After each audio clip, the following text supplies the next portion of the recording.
So today what we're going to be talking about is solving radical equations. So we will talk about square roots, and we will talk about cube roots and how to solve them when they're in equation form, and how to check them graphically and algebraically. Okay? Not very difficult. It's actually somewhat similar to solving absolute value equations. Not necessarily setting up the two equations, but how we go about preparing to solve it. All right, so what we're going to do is we're going to solve them algebraically first, and then we're going to check them. You guys ready to go? Okay. Yes, you always have to check. Checking is very important. All right, so we have the square root of x minus 3 equals 0. So just like with absolute value equations, your first step is to always isolate. What are we isolating? The radical, right. We want to get that square root of x by itself. So what's our first step? Add 3 to what? Yeah, we want to get that 3 over to the other side. So we get the square root of x equals 3.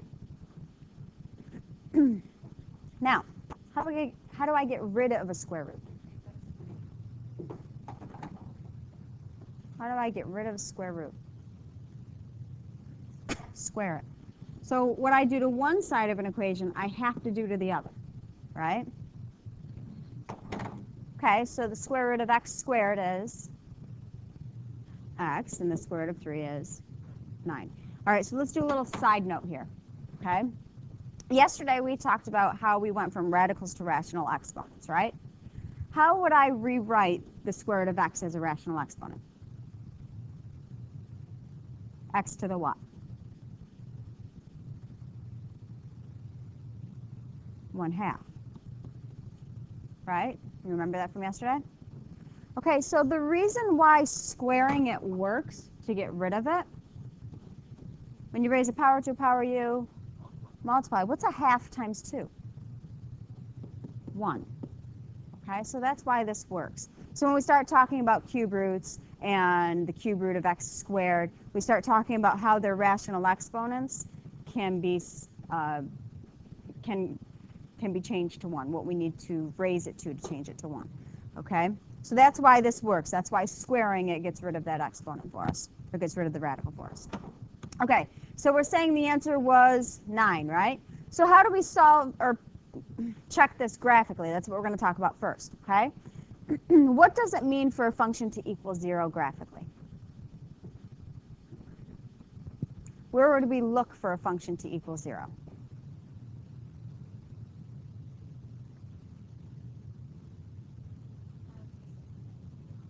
Say something.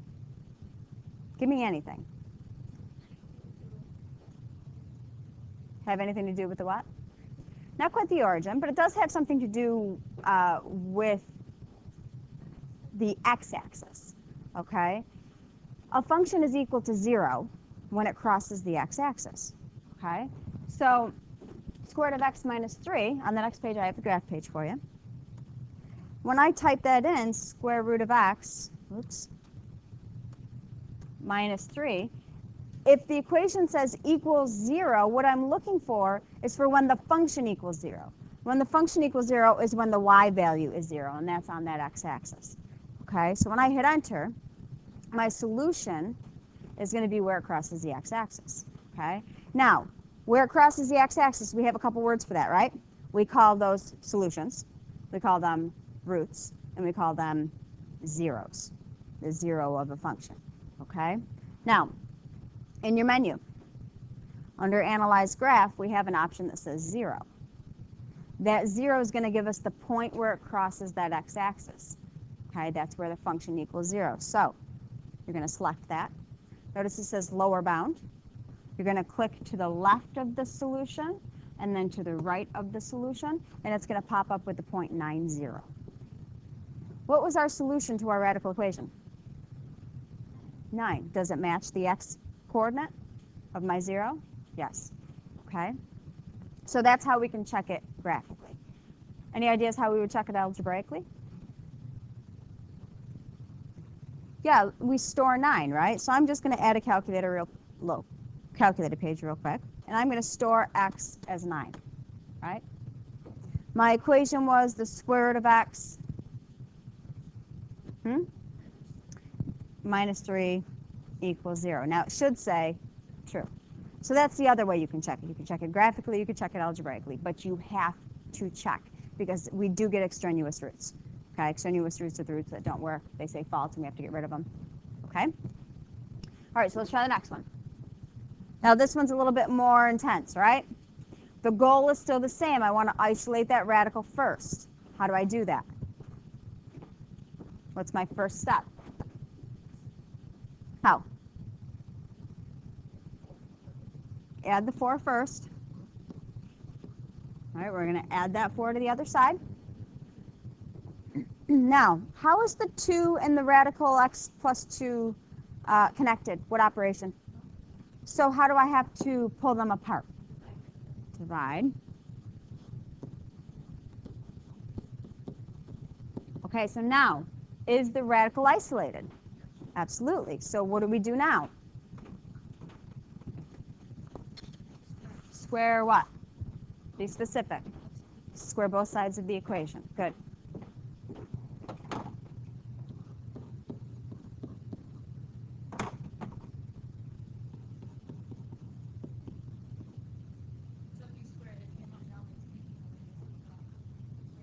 Absolutely. Doesn't change anything underneath the radical. It just gets rid of that radical sign for you. Okay? All right, one last step. Subtract 2, x equals 2. And I have to make sure I do what? Okay, so I want you guys to check it graphically on the next page. Okay? I want you to check it graphically.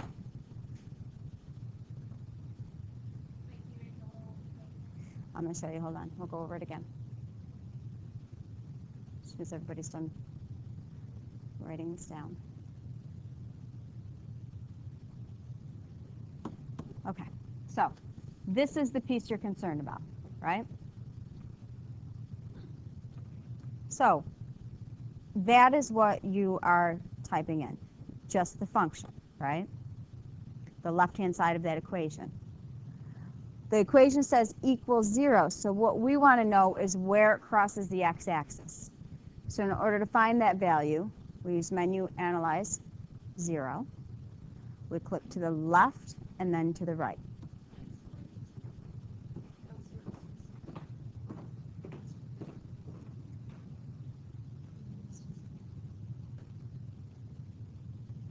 So is our solution correct?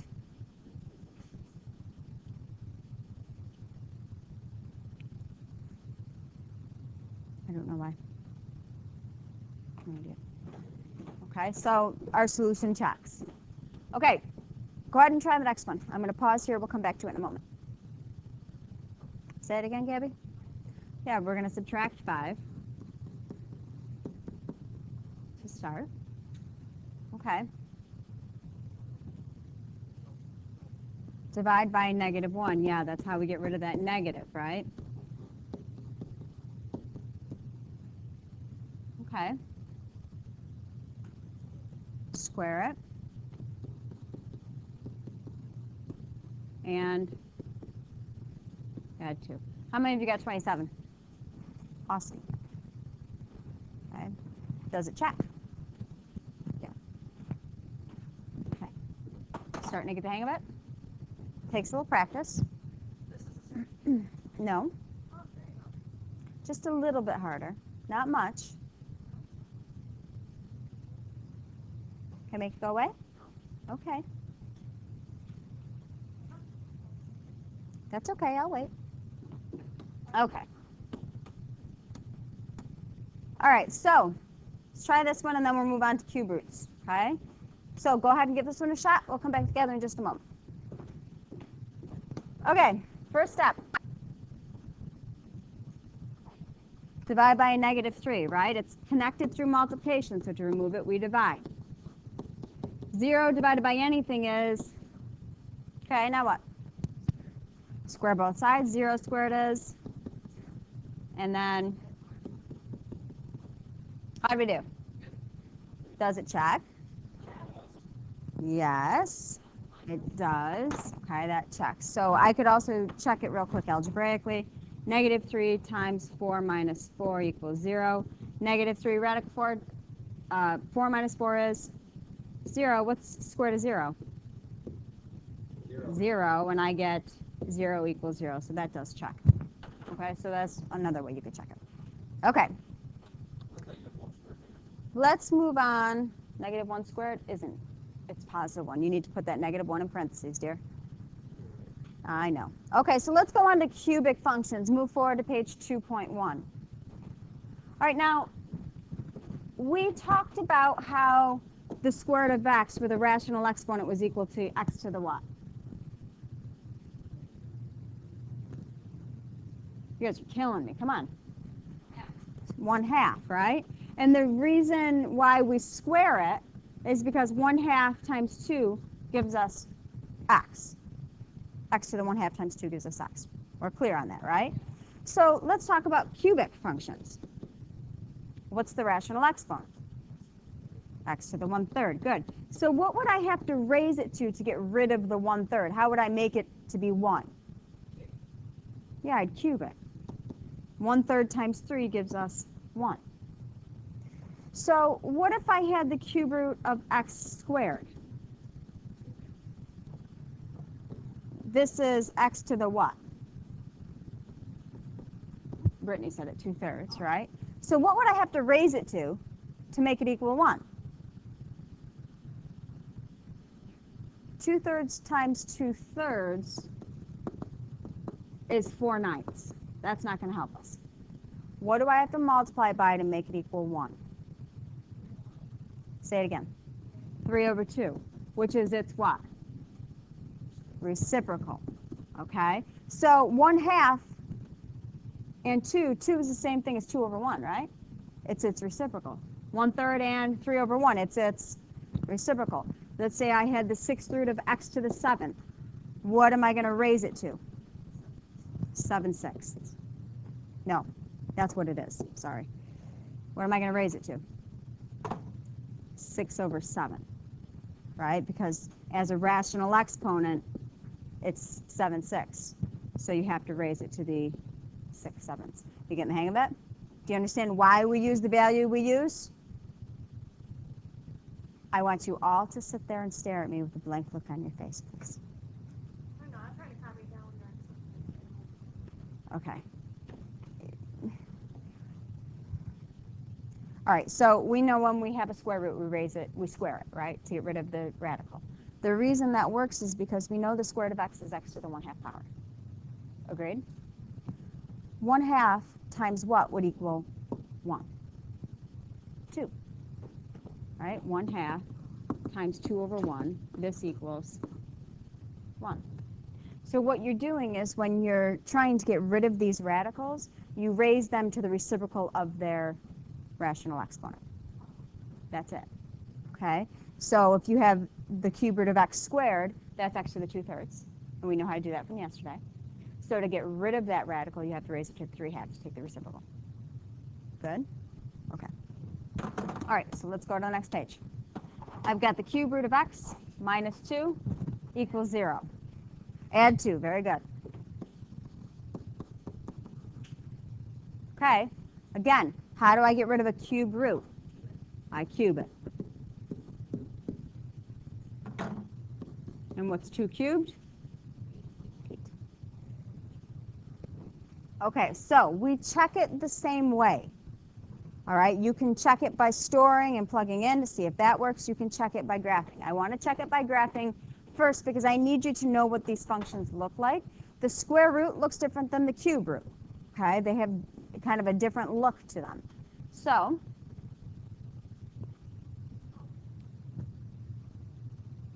I'll wait.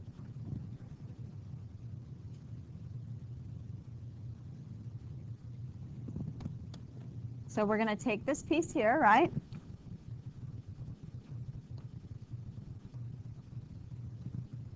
Okay, so I've got the cube root of x minus 2, and I'm looking for where it does what?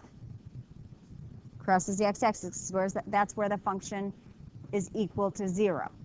Okay, so the cube root kind of looks like a funny extended s stretched out, right? Okay, so we want to know, is my solution correct? We follow the same step. You use your 0 tool, and it pops up to be 8. Okay, because you use the square root, not the cube root, you typed in a completely different equation here, dear.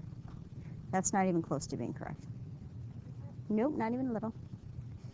It's the cube root Oh, I thought I did that. of x, you didn't, minus 2. Very different looking, right? Okay, you're very welcome. Okay, so it checked, right? We're good to go. All right, so let's try this one. What's my first step here, guys? Money in the bag? Nope. Divide by what? Very good. We're dividing both sides by 3. So we get the cube root of x plus 3 equals 0.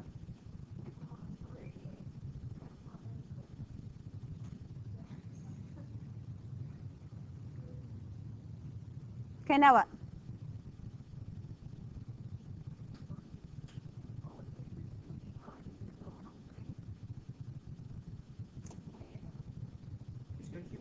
Got to cube both sides. Good.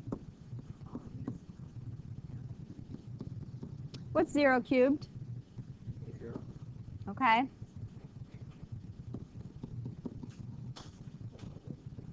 And there's our answer.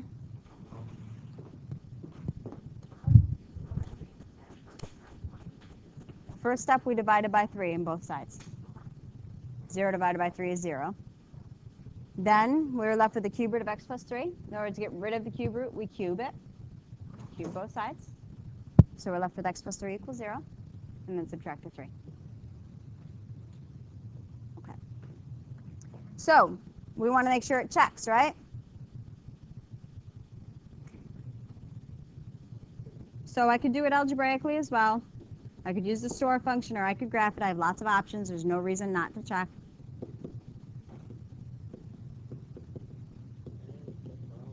And it does check. Are we okay? Anybody struggling?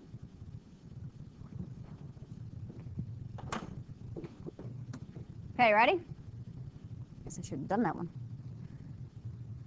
I want a hard one. Yeah, we like hard ones. Oh, we do. No, I'm right. Go ahead and try this one, 2.8. 2.8, please.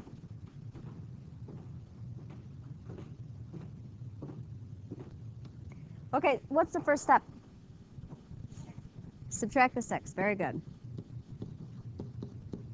Then what? Divide by -2. So we get the cube root of x equals 3. And then cube both sides. Good. 3 cubed is 27. Does it check? Absolutely. Okay, how do we feel? Okay, I want you to take out your packets. We got to talk about some ones that are a little bit more difficult. 27. We'll talk about some little more difficult ones.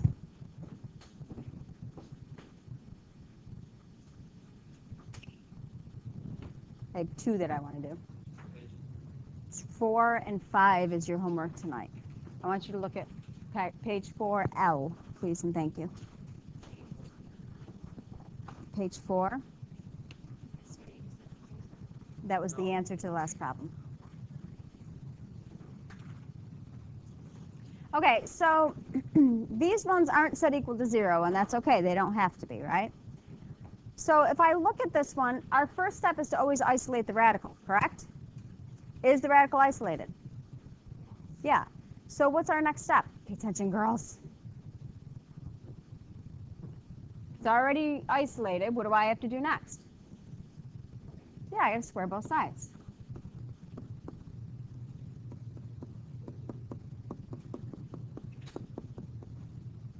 Okay.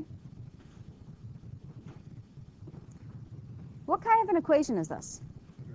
It is a quadratic. Yeah, how do I solve quadratic equations? I do. Okay, I factor them. Now, do I like the way it's set up? No, why not? Good, I want it set equal to 0. How do I get it set equal to 0? Good, subtract over that 16.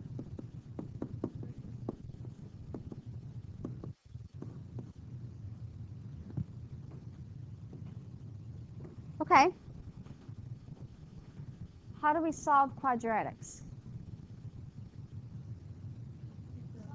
Got to factor them. Yeah, we got to factor them out. So I know I'm going to start like this. There's no GCF between 3, 7, and 6. Okay, so I start like this. I know that I have to have 3x and x. That's a given. So what I need to decide is what those other two values are going to be and what their signs are. Now, we know it has to multiply to be 6. We do not use the rule multiply to be 6, add to be 7. Does not work when you have a leading coefficient other than 1. Okay, so we're only concerned about my factors of 6. Easiest one? Yeah, so let's try 2 and 3. We've got to try something. I'm just trying something. Just winging it. See what happens. Okay? So the way we decide if this is going to work or not is we have to do what? Got to FOIL it out. Okay? So 3x times x is 3x squared. 3x times 3 is 9x. 2 times x is 2x. And 2 times 3 is 6. Notice I don't have any signs in there, right? Now, I want these two middle terms to combine to be a positive 7x. Could I make that happen? How? Right. Okay. So, oops, that's supposed to be a minus, isn't it? Sorry about that. So we would want it to be a positive 9 and a negative 2, which means what would have to be plus and minus in my two factors here? We'd have to have a minus 2 and a plus 3. Good. Okay, so you have to do trial and error. Sometimes it's not going to work and you have to try something different. Don't give up. Just keep trying it. Okay, so what do I do from here? You're good. Zero product rule. Set them both equal to 0. And then solve it out. 2/3 and negative 3.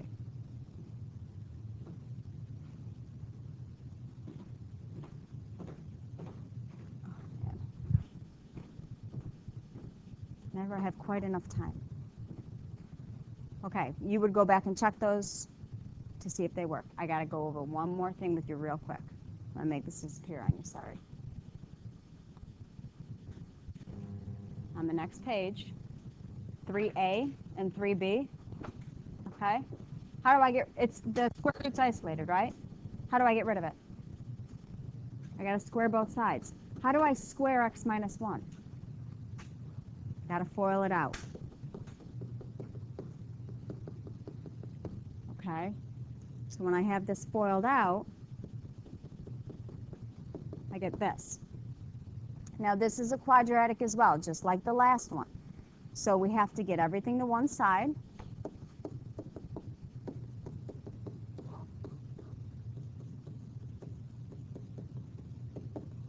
And then factor. Make sure that you check all of your solutions. You will get extraneous solutions. Extraneous solutions are the ones that don't work, right? It says false when you solve them out. Okay, so make sure you're checking all of your solutions. They will not always work.